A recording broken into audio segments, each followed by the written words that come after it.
Good afternoon. We have a few updates to share regarding the response to COVID-19 here in Duval County.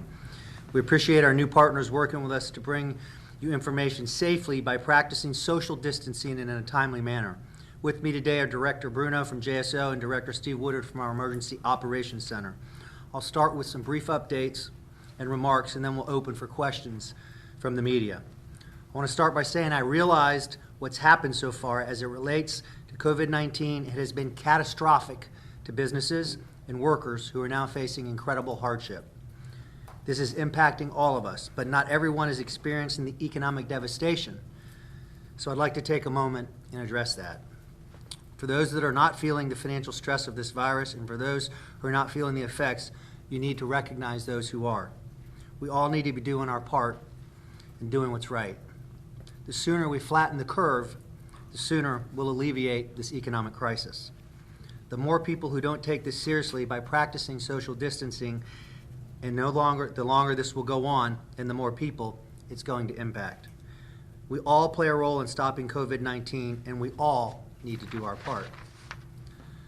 Testing at Lot J will begin tomorrow, Saturday, at 9 a.m.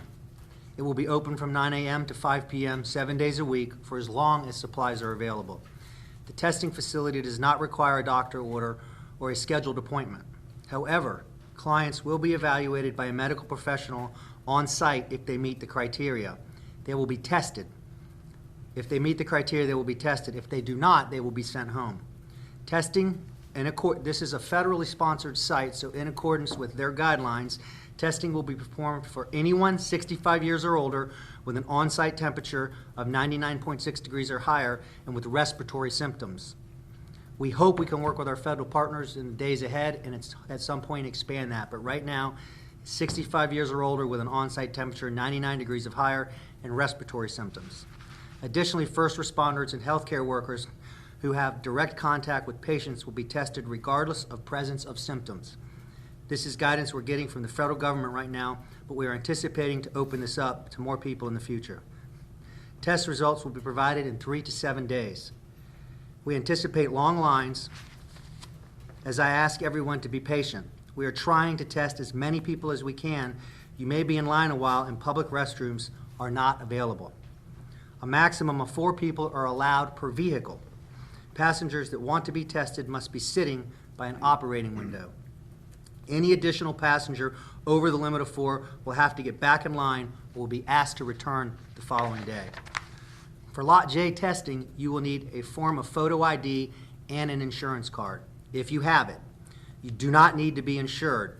If you are a healthcare worker or first responder, please bring your work identification. Bring your own pen and stay in your vehicle. Do not take any fever-reducing medication 4 to 6 hours prior to testing. American Sign Language and Spanish Sign Language interpreters will be available on site. The Jacksonville Sheriff's Office will discuss traffic information for Lot J testing in a few minutes. Again, the location opens at 9 a.m., but do not arrive before 8 a.m. If you're coming from the west side of town, use Bay Street. If coming from the east, use Gator Bowl Boulevard. Be sure to follow the instructions of JSO traffic officers who will be forming a line. But also keep in mind that for everyone's safety, all testing sites will only be operational during safe weather. Today at 11 a.m., the COVID-19 testing location at the Prime Osborne began operations. This is a partnership between the City of Jacksonville, Baptist Health, and Telescope Health. Hours will be from 11 a.m. to 7 p.m. You must be a Duval County resident, and you must get an appointment through Telescope Health website or mobile app after a virtual evaluation. Those who are tested will be reimbursed the $25 fee at a later date. I've been asked why the $25 fee. In partnership with Baptist and the company doing the virtual assessment and testing, if there wasn't a fee that would be reimbursed, people that aren't symptomatic, people that just want to be tested because they want to be tested, would go to the app and start getting an assessment. We need to have some way to organize this and manage the load to make sure the right people are getting the assessment and the right people get tested. Some important news regarding our beaches. Effective at 5 p.m. today, all Duval County beaches are closed. I've spoken with all 3 mayors. We all collaborated on this and made this decision. I understand we have beautiful weather, but this is for everyone's safety. We must control this virus. We must stop the spread. We must practice social distancing. For example, even when the beaches don't look crowded and the tides are low, when the tides come in, the mayors of those beaches tell me, you can't help but not being able to social distance. It's like ants on a hill when the tides come in. If you're on the beaches after 5 p.m. today, it will be considered trespassing. Police and lifeguards will be patrolling the beaches to make sure citizens are in compliance. There will be signage notifying citizens of the closures at beach walkovers and access points. In addition, some access points will be blocked off with barricades. Yesterday, I voiced my strong support for Senator Rick Scott's proposal to expand unemployment insurance and impose a moratorium on mortgage payments, rent, and utility bills. Today, I sent a letter to all U.S. senators voicing that support. This will be a tremendous help to thousands of Jacksonville citizens and families during this crisis. My team and I have heard from business owners who are worried about the future of their businesses and the impact of their employees. As a former business owner, I completely understand those concerns, and I share them. My team and I will continue to work with state and federal partners to help those businesses that are affected by this crisis. That being said, there are some programs available. At the state level, the governor has activated the Small Business Bridge Loan Program that provides short-term interest-free working capital loans to help businesses. Interested businesses can learn more and apply at floridadisasterloan.org, floridadisasterloan.org. And at the federal level, the Small Business Administration is providing low-interest disaster loans through their Economic Injury Disaster Program. More information can be found about that program at disasterloan.sba.gov, disasterloan.sba.gov. As I said yesterday, I'm thankful for those businesses and organizations who are following the orders from Governor DeSantis and my office. There have been some questions about how we're enforcing these rules. To put it simply, we are. Those license holders that are not adhering to the capacity rules or closure orders will be held accountable. Our local authorities are working collaboratively with the Florida Department of Business and Professional Regulation to enforce these rules.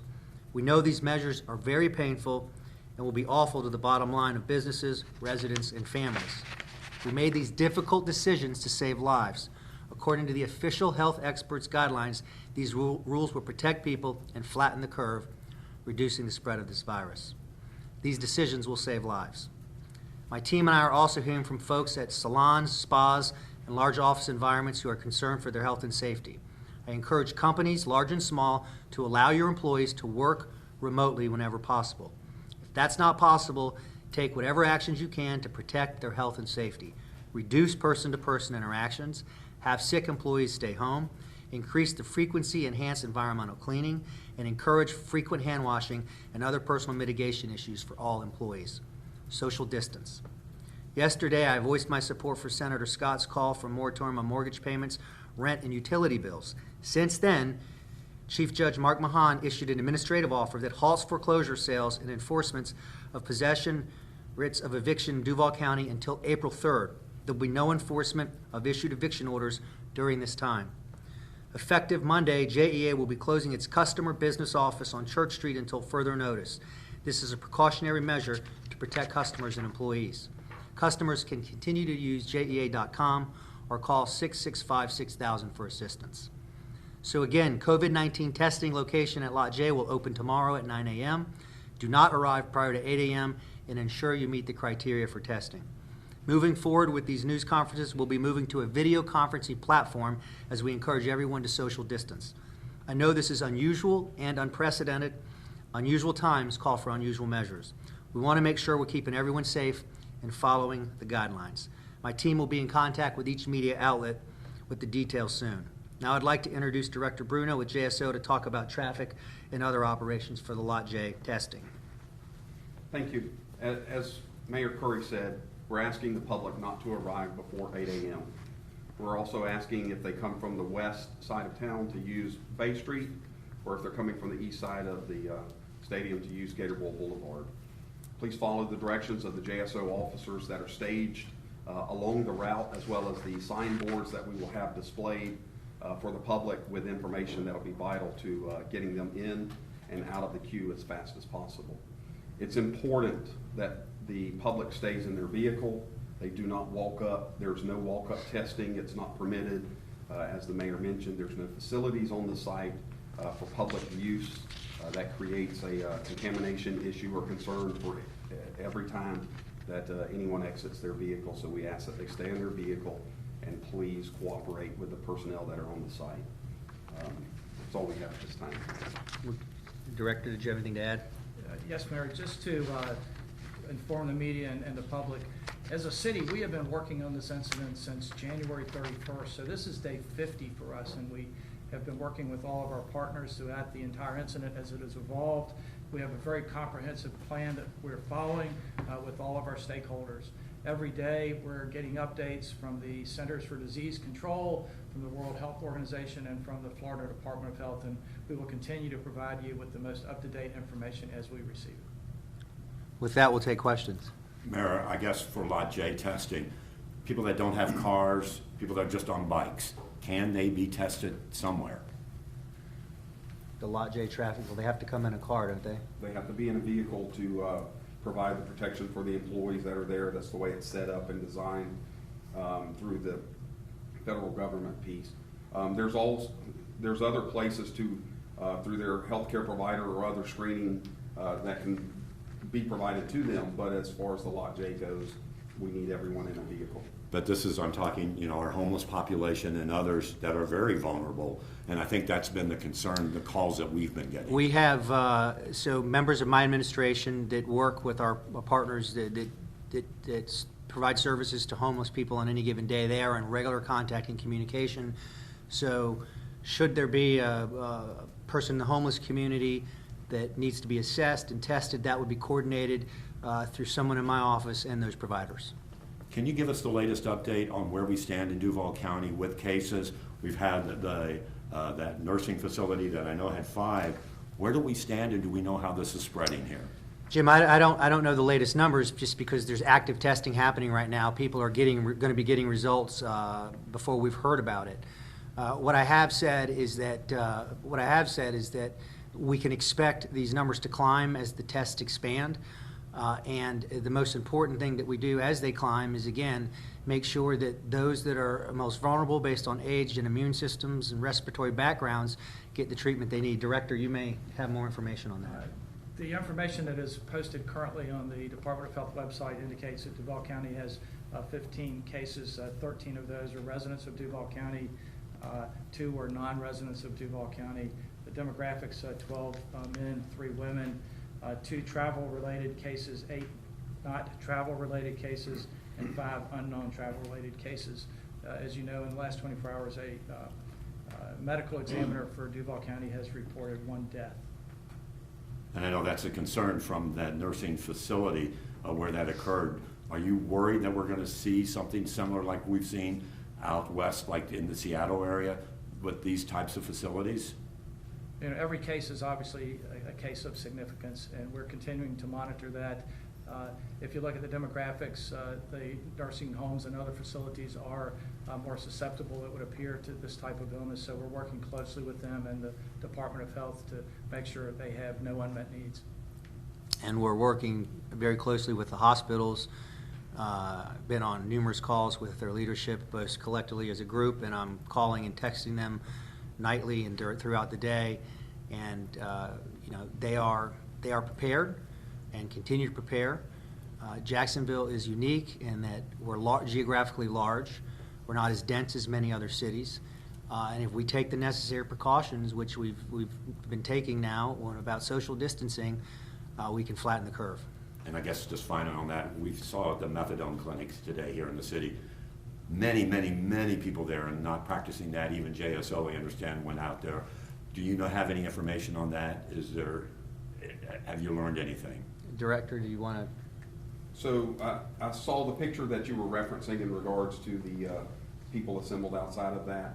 We're still looking at that. I don't know what the response was. I haven't gotten that information back, but we're going to look at our response and see what opportunities are there. Obviously, part of this goes back to, and the mayor talked about it before, a lot of this is incumbent to the public to do the right thing and do what's right. I mean, obviously we can send an officer out there to that situation, but we need to dig a little deeper, see why the business is allowing that to occur, and what opportunities for that business to, or any other business for that matter of fact, to limit the crowd that's outside of there, or take preventative measures. Yeah, that should not be happening. Mayor, have there been business closures or citations in regards to noncompliance at this point? And then also, second question, what's the status on possible city or municipal dollars going in to help some of these local and small businesses? So we have had folks out, fire inspectors and other compliance, and yes, we're making businesses comply with the limitations put in by the city and by the governor. We've certainly discussions about how we can help small businesses, but and when you look at what would be the most impactful, so in the short term right now, while we're trying to flatten the curve and deal with the crisis, it'd be very difficult to be able to get the data of the specific businesses, get paperwork filled out, and get dollars to them. This is why when I saw Senator Scott's proposal, and I've talked to him about it a number of times, talk about an immediate impact on small business owners and on employees, to have a moratorium on mortgage payments, rent, and evictions. If we can get the federal government to act quickly on something like that, that would be immediate relief to our people and business owners. Regarding the specific testing that will be done, we had some concerns that one woman only got an oral swab as opposed to a nasal swab. So could you speak specifically, would both of those be done, or is it depending on each person's specific symptoms and conditions? Yeah, the healthcare, those are healthcare experts. We're in partnership with Baptist, so they're the pros on determining what type of test to administer. So whatever they deem the right test, that's the test they're going to give. You mentioned you only know a ballpark number of tests. Do you want the Department of Health to give you guys more information so you can make more corrective actions if need be? Well, here's what we know at this point. By the way, we are in communications with the State Emergency Operations Center on a regular basis. In fact, they're helping with the federal site as well. We're past the point where, weeks ago, uncertainty, is it here? How many cases are here? We know it's here. We know the more people that are tested, we're going to see it. We know mortality rates affect certain populations more than others. And so we've just got to social distance. If we have symptoms, any kind of sickness, we ought to just be staying home. We ought to be staying away from people regardless. I mean, that's where we are right now. That is the message. Do you have enough test kits? Jim, we're ramping up testing. We began ramping this up. The reason you have 2 testing sites landing here this way is because when we were evaluating responses that worked, top of the list responses were mobile testing sites. And so, we've got 2 that'll be up and operational by tomorrow. And we're going to test the people that need to be tested, and going to continue to. The best thing we can do is flatten the curve. In fact, I was watching the press conference from the administration in D.C., Trump administration, and the doctor was talking about testing is important, but testing in and of itself is not the solution. The solution is social distancing and stopping the spread. What's here is here at this point. What's important today is that we take the actions that we've been taking and we need to continue to take to stop the spread. Will you consider free testing at all? Lot J is free testing. Mayor, we have a report over at near the Prime Osborne Center, and they have at least 139 test kits left. So when we run out, what's next? They're going to continue to work the supply chain to get more tests in. I mean, look, we are facing not just statewide, worldwide demand right now. And we have those testing sites because we got ahead of it here a couple weeks ago to get them here and get them operational. And so I can tell you that people are working to make sure that the supply chain continues to come in. And people are really complaining about the Telescope app because it keeps crashing, and we've got a lot of calls to the newsroom. So what can you tell? So are you all trying to fix that? I'm told that the telephone version of the app has moved slow. And Baptist tells us that this is a national server problem, not just on this app, but there's so much server traffic at this point in time. The web-based app has not slowed. The phone app has slowed. they're working with the national providers and working with their servers to make sure that it operates at a reasonable speed. Mayor, do we Can you know talk how about long the beaches somewhat? Yeah, walk I on the mean, beaches. you're closing the beaches, that means people can't even walk on the beach. I think a lot of people are gonna be concerned, particularly since we're coming to the weekend. I understand the concern, Jim. The weather's gonna be beautiful. People are gonna wanna be out there soaking up the sun. I talked to the 3 beaches mayors. We talked about this last night till late, yesterday, again this morning. And in the end, when people congregate on the beaches, even when they try to social distance, when the tides come in, it's virtually impossible. And once that starts to happen, you can't manage it. So we've made this decision in the best interest of the people of this city. And we know understand people aren't gonna like it, but we've gotta operate with speed when we have data that tells us this is what we should do and make decisions that are gonna keep people safe. How long will the beaches be closed? It's indefinite at this point. And will there be issued citations, like trespassing Thank you. citations? Okay.